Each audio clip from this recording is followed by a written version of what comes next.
Olá, bom dia a você que nos acompanha aqui no site Notícias Agrícolas. Esse momento a gente analisa o mercado do boi, um mercado que vem se mostrando aí firme, com cotações na casa dos R$ 300. Isso a gente usa como referência São Paulo. No entanto, alguns sinais, a gente já vem falando disso aqui no Notícias Agrícolas, de que a gente pode estar perto de um teto para os preços, de uma limitação para uma continuidade do movimento de alta, já estão aparecendo. E quem nos ajuda nesse entendimento hoje é o Caio Toledo, consultor em gerenciamento de riscos lá da Stonex. Caio está com a gente por telefone. Bem-vindo, Caio. Obrigado pela participação aqui com a gente no Notícias Agrícolas. Vocês aí na Stonex também acreditam nesse limite aí, Caio, para os preços da arroba? Parece que a gente está chegando num teto já de precificação? O que a gente tem notado desde o começo do ano é que seria mais ou menos, vamos fazer uma comparação, seria o boi correndo com paraquedas atrás. O boi consegue ir para frente, conseguiu a valorização, porém com muita coisa tentando segurar ele, né? Isso seria a questão da demanda interna, que está bem estável, tanto quanto a preço quanto a volume, e uma demanda externa que está pior em volume, pior em receita em dólares, mas melhor em receita em reais. E o boi acabou acelerando e conseguindo voltar para os 300 ali entre dezembro e janeiro, pela baixa oferta de gado. Mas nós já sabíamos que em algum momento essa oferta deveria aparecer. E essa semana começa a ter alguns indícios que essa oferta está aparecendo em algumas regiões. A gente monitora essa oferta em alguns pontos e em algumas leituras. A primeira, de fato, é que o frigorífico mostra, em algumas regiões, preços nos balcões para baixo. E o segundo, também vem a questão que as escalas aumentaram um pouco. Alongaram quanto? Aqueles que trabalhavam com 2, 3 dias, estão trabalhando entre 7 e 10 dias. Então, as escalas alongaram. E o último fator, que obviamente não quer dizer que o preço vai para baixo, mas já dá um indício que a leitura dos pecuaristas estão mudando, é o aumento de oferta de gado de reposição. Não que só o cara que faz a cria-recria vende o preço, ele vende o gado. Obviamente tem uma questão de pasto, tem uma questão de clima, mas também tem um ponto de a qual ele, notando que o preço não consegue mais superar esse ponto, talvez olhando o mercado e falar, olha, talvez seja o melhor momento de eu vender esse meu gado. Tem questão de pasto, tem questão de clima? Tem, mas também esse é um fator que tem que ser levado em consideração. Então, a oferta deu uma melhorada, os frigoríficos estão tentando impor preços mais baixos, vão conseguir? Eu acho que só o tempo vai mostrar isso. Só que hoje há uma tentativa de diminuição de preço em algumas regiões e as escalas deram, de certa maneira, uma alongada. Muito bem, então vamos aos detalhes dessa informação. Onde basicamente as escalas estão mais alongadas aí, Caio? Que estados ou que regiões você percebeu mais isso? Eu percebi isso muito no Mato Grosso do Sul, foi a região onde eu mais percebi, até onde, de fato, os frigoríficos estão tentando recuar um pouquinho os preços dos balcões. Mato Grosso, principalmente ali mais a região ao norte do Mato Grosso, e algumas ou duas regiões, mais macro-regiões ali dentro de Goiás. São Paulo isso ainda não acontece, como nos outros estados, mas nos outros 3 a gente já vê isso acontecendo. São Paulo e Minas continuam com boi firme, de preço R$300, escalas mais curtas, mas nos outros estados as coisas começaram a dar uma certa amenizada. Basicamente o Centro-Oeste aí trazendo essa possibilidade. Ok, agora, quando você fala de pressão sobre os preços, ainda não tem uma redução efetivada, é só por enquanto uma tentativa, é isso? Exatamente, é uma tentativa em função desse aumento dessa oferta. Então, como os frigoríficos hoje trabalham, dependendo se ele faz mercado interno, mercado externo, se faz carne com osso ou carne desossada, estão trabalhando no vermelho muito próximo dali, a tentativa de preços para baixo é algo fundamental para que eles sobrevivam. Então, estão tentando comprar para baixo para ver se conseguem impor, de fato, essa pressão para baixo, para que consiga melhorar suas margens em um mercado de demanda tanto em preço quanto volume para baixo. Agora, quando isso aconteceu lá no final do ano passado, que os frigoríficos começaram a tentar forçar uma queda nos preços, Caio, foi uma tentativa muito forte, de 10 até 20 reais na arroba, assim, rapidamente. Como é que está esse início, essa tentativa? É aos poucos ou eles estão tentando pressionar para baixo de forma significativa aí as cotações?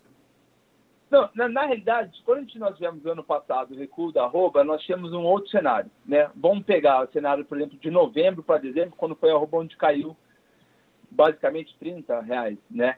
Nós tínhamos um câmbio de 5,9, uma carne a 17 e um boi a 300, tá? Então, tinha um cenário onde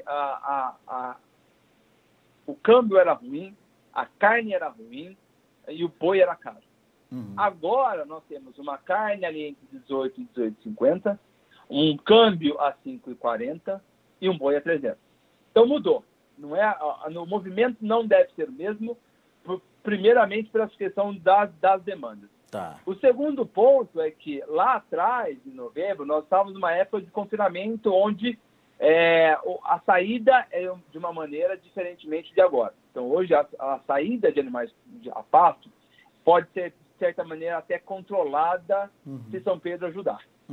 Então, a pressão que deve vir hoje deve ser menor do que a vista lá atrás e ela deve vir aos poucos. Porém, o volume de gado que tem a sair é maior hoje do que novembro. Legal. Então, as dinâmicas são diferentes. Claríssimo, ficou muito claro essa sua percepção aí, ou esse seu entendimento aí, e a nossa percepção aqui. Agora, em relação à questão do aparecimento da oferta de reposição, justamente porque esse dono da reposição não consegue ver a possibilidade de novas altas para o boi lá na frente. Então ele chega no mercado para tentar aproveitar o melhor preço agora. Isso também, mas tem também muito forte uma questão de passagem. Ah, é? São Pedro não foi tão bom para alguns como foi para outros. Tem muitos pecuaristas tirando animais do pasto que precisam tirar esse animal agora. Ou aquela vaca que não emprenhou e está comendo muito, ele precisa tirar do pasto. Ele está tentando liquidar as categorias mais pesadas e ficar com as mais leves para poder que o pasto consiga se ajeitar. Então, a gente vê começando a... Preço caiu? Ainda não. Mas a oferta já começou a aparecer. Nem sempre a oferta e preço vão seguir nos mesmos rumos. Mas hoje, a oferta de reposição começa a aumentar em todo o Brasil, principalmente aquelas regiões que são mais comuns, essa questão de compra de reposição. Legal. São os fundamentos do lado da oferta e são fundamentos que levam a gente a entender aí a possibilidade de pressão sobre a arroba. Mas e do lado da demanda, Caio? O que tem de novidade? O que a gente precisa ficar atento? Vamos separar a demanda em dois flancos. Vamos falar primeiro sobre a demanda interna. Demanda interna, nós temos um sério problema econômico atravessando o Brasil nesse momento. Todos os indicadores econômicos, seja atividade econômica, seja taxa de ocupação, seja renda domiciliar, seja a confiança do consumidor, seja PMI, mostram ainda o Brasil crescendo muito pouco. Crescendo muito pouco em comparação com o ano passado. Mas com relação ao que a gente observa, ainda o Brasil está muito ruim. Então a economia brasileira está muito ruim e isso já é negativo para a venda de carne bovina, que é uma carne extremamente cara e está com um preço extremamente caro. Esse é o primeiro ponto. Segundo ponto, que as carnes concorrentes, as proteínas concorrentes, estão num movimento muito diferente da carne bovina. A carne de aves está, de uma certa maneira, estável e a carne suína está literalmente despencando de preço. Então, na relação de troca, nossa proteína está muito cara com relação aos pares, num cenário de economia ainda deteriorada. Ou seja, o nosso potencial de alta é muito menor por viés econômico, seja por viés de troca.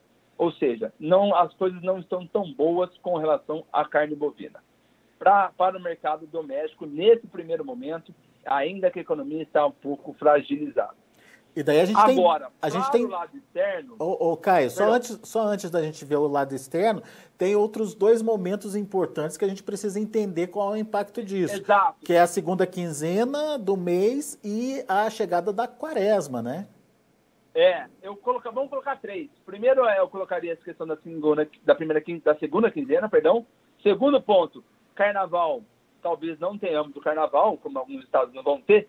E nós percebemos que no final do ano passado o consumo, principalmente de traseiro, aumentou em muito nesse período de festividades, que as pessoas não conseguiam ir para a rua ou viajar, mas fizeram churrascos em casa e conseguiram aproveitar. Então o consumo de traseiro puxou, e o preço puxou, e foi bom para os frigoríficos. Agora, pode ser que nós não tenhamos uma segunda semana sem carnaval, sem consumo de segunda semana, com uma economia deteriorada e na entrada do período de quaresma, onde sazonalmente a demanda por carne bovina é menor. Lembrando que nós somos num país altamente católico, onde a quaresma é muito levada a séria. Isso não quer dizer que o preço da carne vai cair, mas se a gente pegar um histórico desde 1997 e 2019, que foi o último ano que eu fiz esse estudo, junto com a equipe aqui dentro da Stonex, nós percebemos que todo o primeiro trimestre, principalmente nesse período entre quaresma, carnaval e Páscoa, o preço da carne bovina cai. Não quer dizer que agora vai cair, mas a gente nota que esse preço sempre tem uma redução, muito em função da menor demanda. Como que cai a demanda e não cai preço? Seria por ajuste de produção, que pode acontecer e já acontece desde o final do ano dentro dos frigoríficos. Hoje, os frigoríficos abatem na casa de 46% do que eles poderiam abater. E esse número é muito baixo comparados com históricos. Se a gente for pegar no âmbito de 2017 até 2021, o abate de 46% só fica empatado ou fica um pouquinho superior aos momentos de carne e faca, o momento de delação do JBS e o período do início da quarentena nossa. Então, é muito preocupante a situação hoje que, para sustentar um preço de carne elevado, os frigoríficos estão tendo que abater tão pouco. Esse percentual histórico é de quanto, Caio? Só para a gente ter uma comparação. De cabeça, eu já não bate. tenho, posso ser bem sincero. Que eu lembrei, a gente está fazendo algumas apresentações com os clientes para fazer as nossas estratégias de boi e milho, soja. Esse número, eu lembrei disso que eu acabei de mostrar agora. Em uma reunião para um cliente nosso. Mas é uma capacidade ociosa... A média histórica eu não sei de cabeça para te falar. É uma capacidade ociosa muito significativa. Muito significativa. Porque hoje o frigorífico se encontra na situação da qual, se ele quiser comprar boi, ele vai pagar caro, se ele achar o boi, né? E se ele comprar esse boi caro, talvez ele não consiga repassar isso para o preço da carne, seja no mercado doméstico, seja no mercado internacional. Nesse momento, o preço da carne ainda não mudou. Ainda não. Ainda tá, mas ele está andando de lado, né? Ele não consegue subir. Ele está ali. Não caiu, isso é fato. Começa a dar sinais que pode cair, mas ainda não caiu, mas ele não consegue progredir. Legal. Vamos analisar então a demanda externa, Caio? Quais são os problemas aí? Demanda externa eu pontuo 3 problemas. Primeiro problema. A exportação do mês de janeiro foi muito baixa e, se não estou enganado, ela, se for comparar janeiros, ela ficou pior que 2020, 2019, 2018 e 2017, se eu não me falha a memória. Comparando os janeiros, tá? Só que acontece, nós temos que lembrar que os câmbios foram diferentes em todos os janeiros. Então, por exemplo, em faturamento, uma coisa que me chamou muita atenção, que o faturamento em dólar, janeiro de 2020 para janeiro de 2021, nós tivemos uma redução de 22% no faturamento em dólar.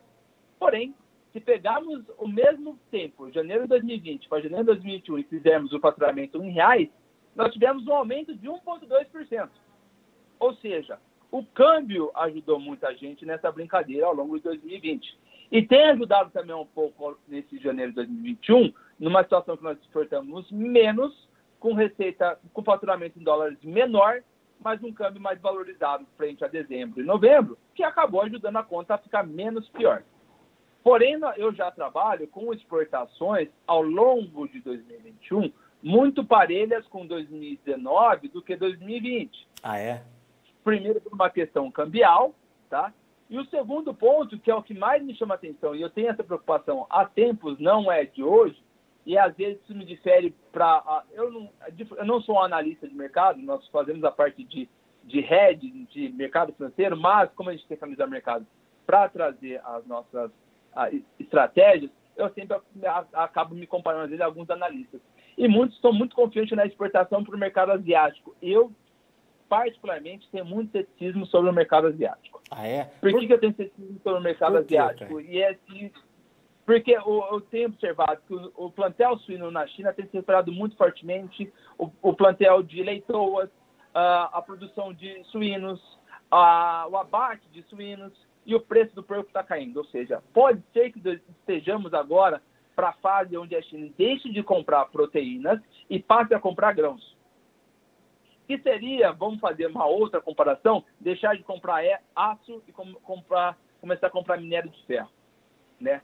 Então, pode ser que nós estejamos num processo onde a China dependa menos do mundo para comprar proteínas e comece a depender mais do mundo para comprar grãos. Então, eu acho que, mas precisa um pouco mais de tempo para entender, porque, obviamente, janeiro foi muito impactado, a China comprou muito pouco em janeiro, pode ser que venha até mesmo no fevereiro baixo, dado essa questão do fim de ano na China, que é hoje, acho que é hoje ou amanhã, que é o fim de ano por lá. Então, esses meses serem prejudicados. Então, acho que março e abril a gente vai ter com mais clareza como eles vão caminhar. Porém, eu tenho ainda ceticismo, eu acho que a China não deve comprar números melhores ou maiores que ela comprou ano passado. Eu acho que nós vamos ver esse número reduzindo, seja por questão de necessidade, seja também por uma questão de preço. Porque o brasileiro vai falar, olha, eu quero que você pague na minha tonelada $5.100. E a China falou, olha, eu só pago 4.600. Então, pode ser que isso também acabe norteando também as exportações para a China. Então, eu, particularmente, não consigo trabalhar com exportações elevadas para o ano de 2021. Então, pode ser que eu esteja errado? Sim, por 2 pontos. Primeiro, por câmbio. Segundo, por 3 pontos, né? Um, por câmbio. Segundo, se caso da peste suína volte a avançar. E o terceiro ponto, que são 2 pontos que pouca gente tem notado, e eu acabei pegando isso de investimentos, de ações de mineradoras.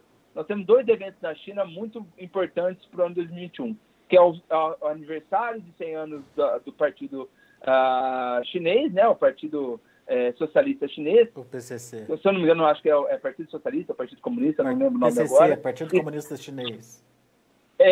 E o segundo, que a eleição do presidencial é em setembro ou julho, na China. Então, isso pode ser que o governo chinês tente reaquecer, de certa maneira, a economia, deixar tudo bem abundante, para que, de fato, seja um ano que é um ano muito importante politicamente para o governo lá. E daí eles não deixariam então, faltar carne por lá, por exemplo.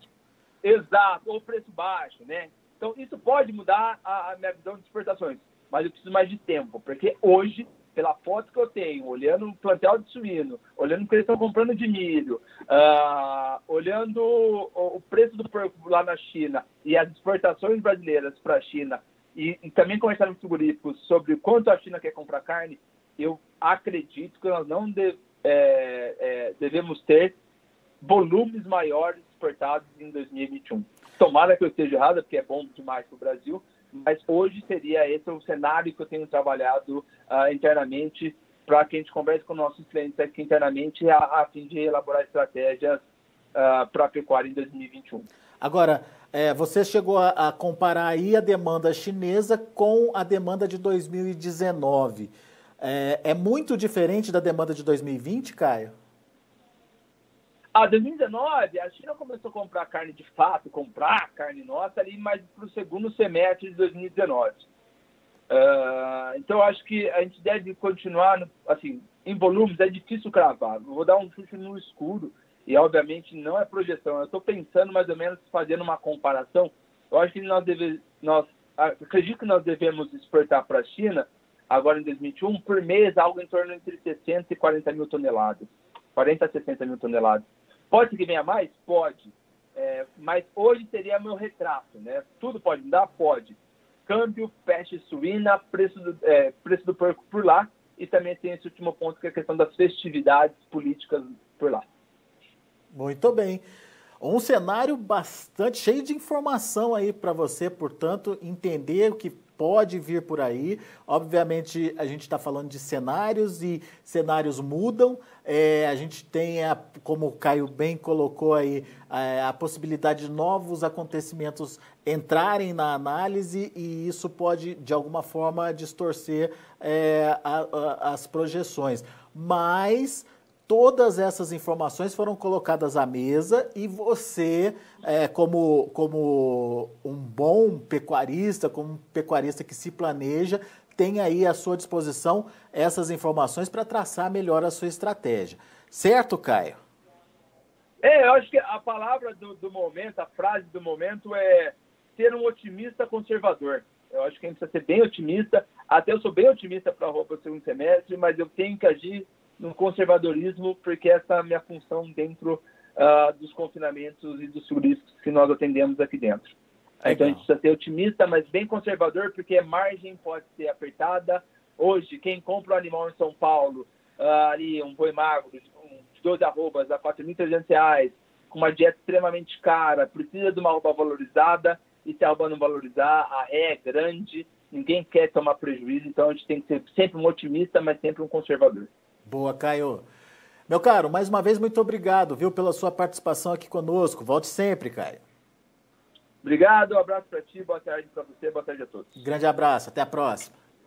Tá aí o Caio Toledo, Stonex, aqui com a gente no Notícias Agrícolas, analisando aí o mercado do boi. Para o Caio, alguns sinais de que existe já uma limitação para a evolução das cotações, alongamento das escalas, principalmente no Centro-Oeste, e também uma pressão, né, negativa aí sobre as cotações da arroba. Essas pressões estão surtindo efeito? Por enquanto, efetivamente não, mas já é um indício de que a pressão está acontecendo e que pode vir a ser concretizada. E tem também um aparecimento maior da oferta de reposição. Esse aumento da oferta de reposição sinaliza que o produtor, o criador, que está ali com o seu animal pronto e que estava aguardando a possibilidade de novas altas, viu lá no futuro que possivelmente essas altas não vão acontecer. Então, ele já coloca esses animais à disposição agora no mercado. Então, são conclusões importantes aí para a gente ficar de olho para ver se, de fato, isso vai gerar aí um movimento de recuo das cotações. A gente vai acompanhar aqui no Notícias Agrícolas e você com a gente também prestando atenção em todos esses detalhes. Antes de encerrar, deixa eu passar para vocês os números de andamento das negociações do mercado futuro, lá na B3, em São Paulo. De olho na tela, você acompanha comigo. Fevereiro caindo 0,54% a R$ 295,25. Março, R$ 288,00, uma queda de 1,03%. Maio, R$ 279,10, caindo 0,73%. E outubro, R$ 288,20, queda de 0,55%. O boi gordo, o indicador do boi gordo medido pelo CPEA, fechou abaixo dos R$ 300, R$ 299,95, queda de 0,74%. Esse foi o indicador de ontem. Vamos ver o comportamento do indicador no dia de hoje. Logo no final da tarde, a gente tem aí a finalização dos indicadores pelo CPEA. A gente agradece a sua participação, a sua audiência. Na sequência tem João Batista Olive com Tempo e Dinheiro aqui no Notícias Agrícolas.